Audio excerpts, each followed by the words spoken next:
नमस्कार।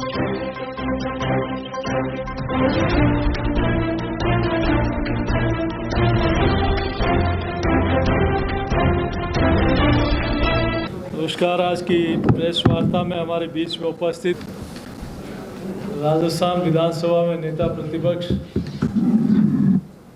माननीय राजेंद्र सिंह जी राठौर साहब, हमारे उपनेता और प्रदेश के पूर्व अध्यक्ष माननीय सतीश पुनिया जी, प्रदेश के उपाध्यक्ष श्रवण सिंह जी, एससी मोर्चे के अध्यक्ष कैलाश मेघवाल जी, प्रमोद जी, लक्ष्मीकांत जी, पंकज मीणा जी, सभी पत्रकार साथियों, चुनाव की रणभेरी बज चुकी है। आज आदर्श आचार संहिता लग गई है और ये इस चुनाव का इंतजार भारतीय जनता पार्टी के साथ राजस्थान की जनता भी कर रही है, क्योंकि पिछला ये कैसा कालखंड निकला जिस कालखंड में राजस्थान की जनता ने एक एक दिन गिन के निकाला है। जिन वादों की बुनियाद के आधार पर सरकार बनी, राजस्थान की जनता के साथ वादा खिलाफी की। हर राजस्थान का हर वर्ग, राजस्थान जन इस सरकार से त्रस्त और एक आडंबर जो सरकार के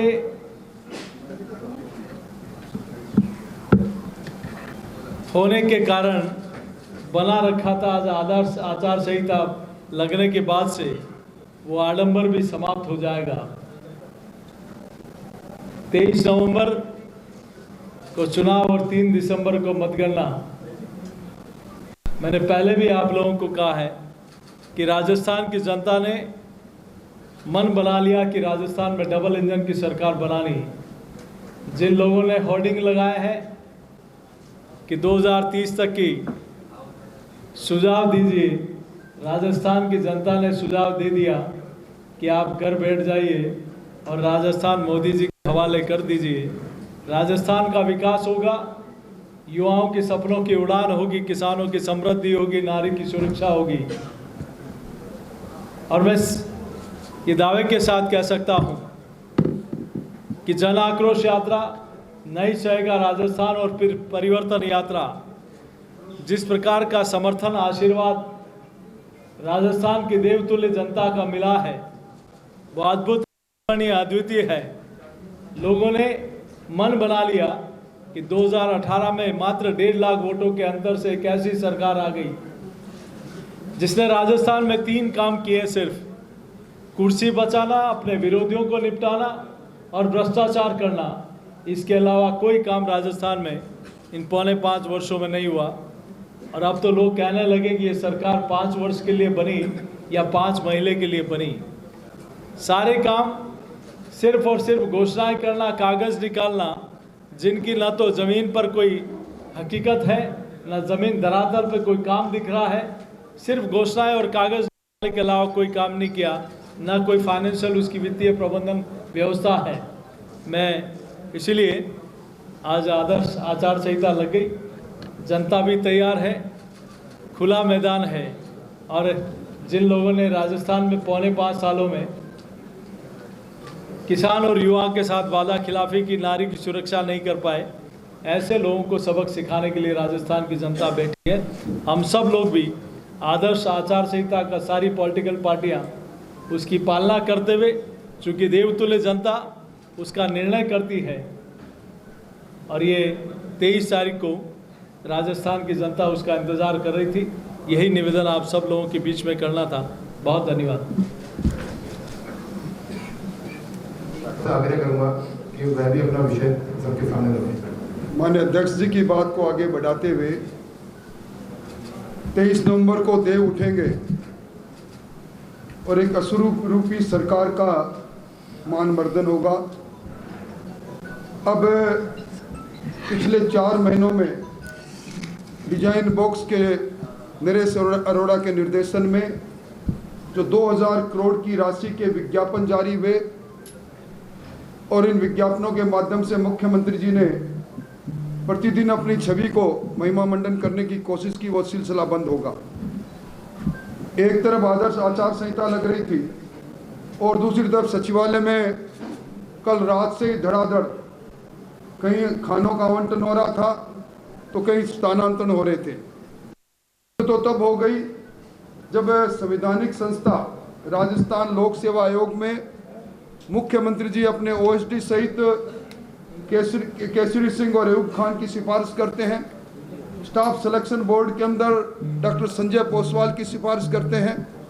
मैं समझता हूं कि इस प्रकार का करते इस बात को सिद्ध कर रहा है कि सरकार के मुखिया ने ये महसूस कर लिया कि उनका जाना बिल्कुल तय है और जाते जाते वो अपने अति विश्वसनीय लोगों को पुरस्कृत करके चले जाएं। आज पीसीसी के चीफ प्रेस कॉन्फ्रेंस के माध्यम से एक बार फिर संवैधानिक पदों पर बैठे उपराष्ट्रपति महोदय के दौरे पर सलाह देते हैं। मैं समझता हूं कि आपने पिछले 4 दिनों के अंदर दर्जनों बोर्डों की गठन की बात सुनी होगी।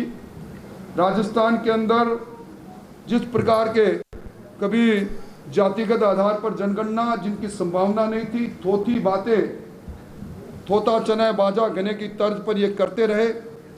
हम आज चुनाव आयोग से ये मांग भी करने वाले हैं कि इन्होंने जो जनता की गाड़ी कमाई से जो स्मार्टफोन बांटे हैं, जिनमें 13 मुख्यमंत्री जी की फोटो है, चूंकि आदर्श आचार संहिता लग गई, ये फोटो किस प्रकार हटे इसके बारे में चुनाव आयोग चिंता करें। मुख्यमंत्री जी ने जो 7 करोड़ 16 लाख अपने गारंटी कार्ड बांटे हैं, उनमें फोटो है, वो कैसे हटे? क्योंकि इन्हीं मुख्यमंत्री जी ने जब भामाशाह स्वास्थ्य बीमा योजना थी और उसके अंदर पूर्व मुख्यमंत्री जी की फोटो थी, तब कड़ा ऐतराज किया था। इसलिए मैं ये कह सकता हूं कि अब वो अधिकारियों के द्वारा जो लूट मचा रखी थी, लूट खसोट का अंत होगा और हम पेनी नहीं सचिवालय में चलने वाली इधर उधर फाइलों पर भी। और ये जिस प्रकार बंदरबाट कर रहे हैं, राजस्थान आर्थिक आपातकाल की ओर पूर्णतः बढ़ चुका है। बिना बजटीय प्रावधान की थोथी घोषणाओं का अंत होगा और अब एक बार फिर ऐसा राजस्थान बनेगा जिस राजस्थान में सुशासन होगा, दहशतगर्दी का अंत होगा, जहां नौजवानों के अरमान नहीं लूटे जाएंगे, बहनों की इज्जत सुरक्षित होगी। हम सब लोग मिलकर किसानों के साथ जो अन्याय हुआ उसका प्रतिकार करेंगे, जनता की अदालत में जाएंगे। और लगता है कि कांग्रेस ने चुनाव से पहले ही हथियार डाल दिए, क्योंकि जिस प्रकार पिछले 2 दिनों से अपने चाहतों को उपकृत करने के लिए धनाधन फाइलें इधर से उधर दौड़ रही हैं।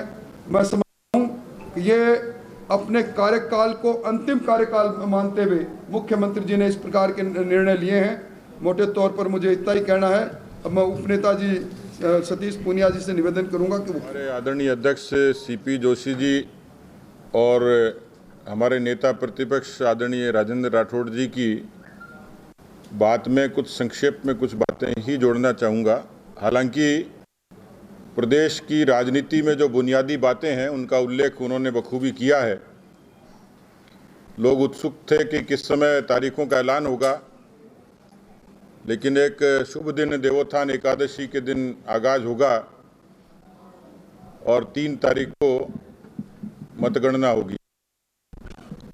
राजस्थान में पिछले 20 वर्षों में आमतौर पर जो चुनाव होता है हिसाब से होता है और इसलिए वो रिवाज कांग्रेस के खिलाफ है, भारतीय जनता पार्टी के पक्ष में है। सरकार के खिलाफ पिछले 5 वर्षों में, मैं 92 से राजनीति में हूं, इस तरीके की नकारा, अकर्मण्य, भ्रष्ट और निकम्मी सरकार मैंने नहीं देखी।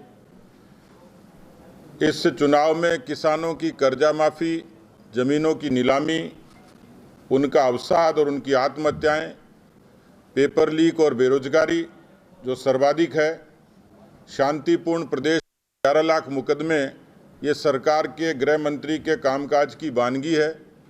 आर्थिक तौर पर 5.5 लाख करोड़ का कर्जा ये सरकार के दिवालियेपन का सीधा सबूत है। भ्रष्टाचार की जो पराकाष्ठा है, उसमें सचिवालय में मिले नोट और सोने के बिस्किट, ये अपने आप में बड़ा एविडेंस है। अपीजमेंट के नाम पर रामनवमी पर प्रतिबंध, राजस्थान की जनता इन मुद्दों पर उद्वेलित है। इस प्रदेश में और पूरे देश में 10 वर्षों में प्रधानमंत्री के रूप में मोदी जी के आगमन से जो सामान्य मुद्दे थे, लोगों के बुनियादी मुद्दे थे, जनधन से लेकर उज्ज्वला से लेकर आवास से लेकर आयुष्मान तक, उन्होंने राजस्थान के लाखों लोगों का जीवन बदला है। जिन लोगों ने राम मंदिर के निर्माण के लिए अपना मतदान दिया, उसको उन्होंने सार्थक किया है। 370 के खात्मे से लोगों में एक भरोसा पैदा हुआ है और इसलिए मोदी जी का नाम और काम, ये भारतीय जनता पार्टी राजस्थान के लिए एक मजबूत कारक होगा। राजस्थान की जनता कांग्रेस पार्टी को ईवीएम पर के लिए पूरे तरीके से तत्पर है, मोदी जी के नाम और काम पर मुहर लगाने के लिए तत्पर है और इसलिए मुझे इसमें कोई शक शुबा लगता नहीं है कि जिस तरीके से जगह जगह उद्वेलन है, अशांति है, अराजकता है, आक्रोश है और ख़ास तौर पर ये 3 बड़े मुद्दे, किसान, नौजवान, इनका उद्वेलन ईवीएम पे बहुत मुखरता के साथ होगा और इसलिए मैं हमारे नेताओं की साक्षी में आप सब के सामने ये कह सकता हूं कि भारतीय जनता पार्टी इस बार एक अच्छे ऐतिहासिक बहुमत की तरफ जा रही है। कांग्रेस की ऐतिहासिक हार होगी और इसका कारण कांग्रेस खुद है। जिस तरीके से बाड़ाबंदी से लेकर इस्तीफों का दौर चला, उन्होंने अपना घर का झगड़ा महज कहा होगा, लेकिन राजस्थान की गवर्नेंस पर उसका असर पड़ा है और इसलिए ये स्पष्ट तौर पर दिखाई देता है। संगठन के तौर पर तुलना करें तो आज 52,000 बूथों पर भारतीय जनता पार्टी का मजबूत और सशक्त संगठन ये पूरी ताकत से एक एक कार्यकर्ता बूथ पर विजय का संकल्प लेकर काम कर रहा है। जो विग्रह उनका दिखता था, आज भी उसका समाधान नहीं है।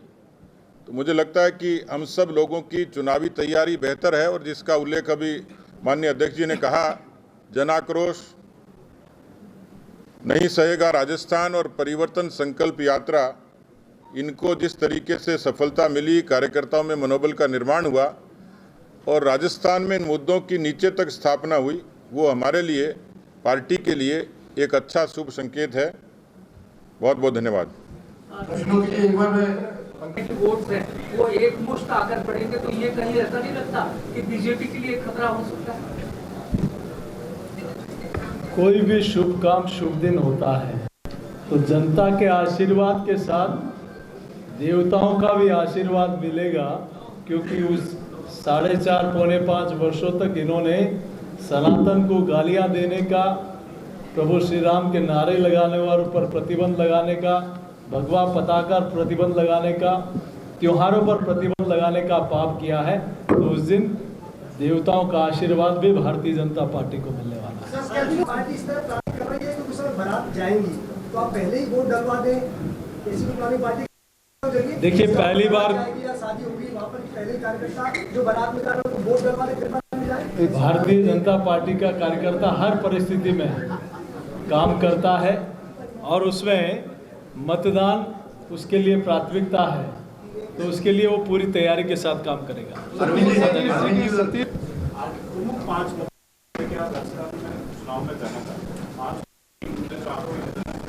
देखिए, भारतीय जनता पार्टी ने हमेशा जो कहा वो करके दिखाया। ये अटल विश्वास, अटूट विश्वास पार्टी और पार्टी के नेता, लोकप्रिय नेता आदरणीय नरेंद्र मोदी जी के ऊपर है।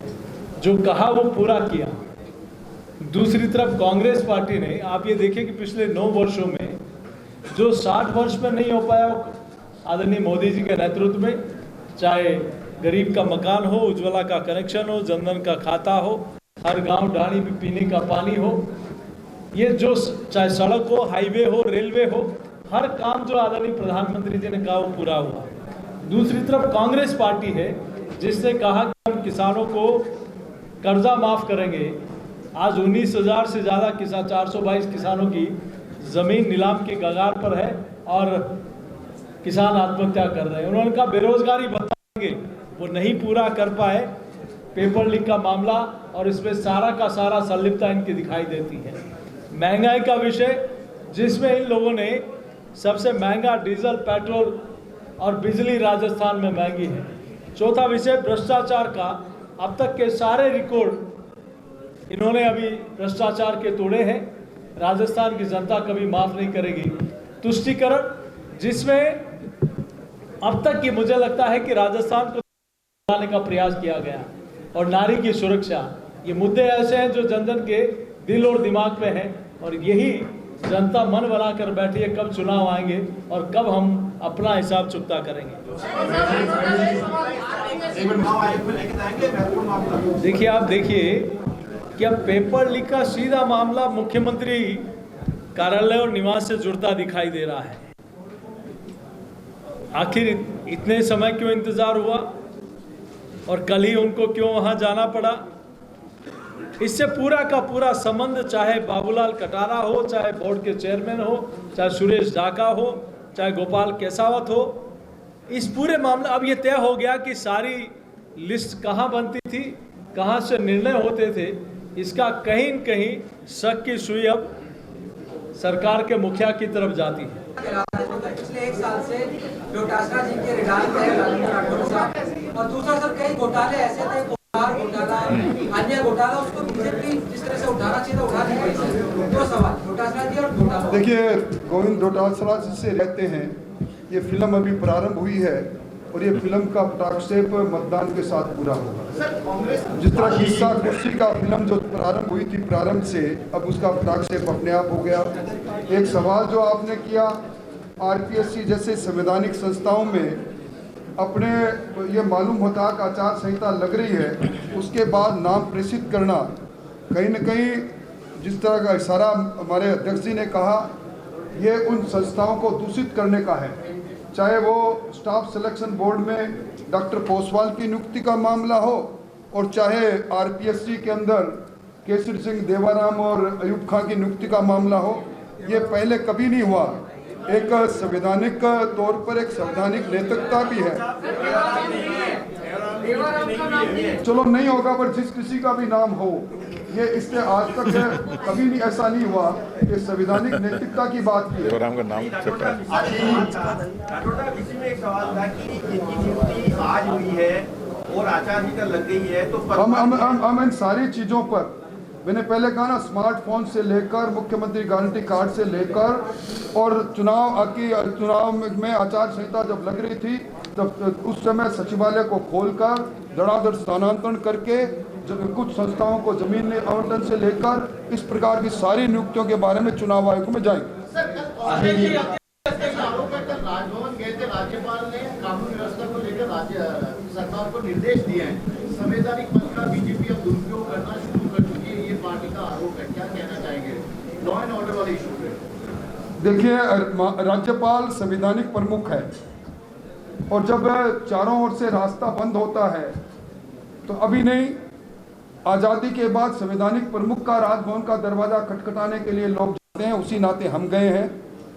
अगर महामहिम राज्यपाल से मिलना भी उन्हें दुसावार है, और एक किसान का बेटा जो उपराष्ट्रपति बनता है, वो अपने गृह राज्य के अंदर अलग अलग किसानों के कार्यक्रम में आता है, उसमें भी उनको दिक्कत है, तो मैं समझता हूं कि एक तरह से उन्होंने स्वीकार कर लिया है कि अब उनके दिल लग गए। बड़ी चुनौती बनती जा रही है लिस्ट, इसको किस तरीके से देखेंगे? देखिए, प्रदेश की जनता और कार्यकर्ताओं ने मन बना लिया, हमारा प्रत्याशी कमल का फूल। कैंडिडेट उम्मीदवार होगा एक प्रतीक के रूप में, लेकिन जनता ने और कार्यकर्ताओं का मन है हमारा प्रत्याशी कमल का फूल, और उसी ध्येय के साथ हम लोग काम करते हैं।